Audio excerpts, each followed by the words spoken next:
Ultimate goal is to get the things done that I need done and not necessarily trying to perform to do everybody else's duty.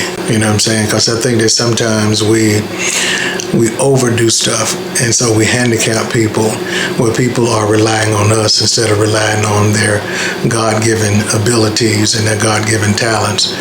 And then without us knowing, we put ourselves in position as God, and that's not what God wants us to do. He wants us to become a representative of who he is, not to try to take his place. Because if you do too much for people, what ends up happening is their faith then begins to rely in you versus in and on God. And I think that society has done a poor job at that.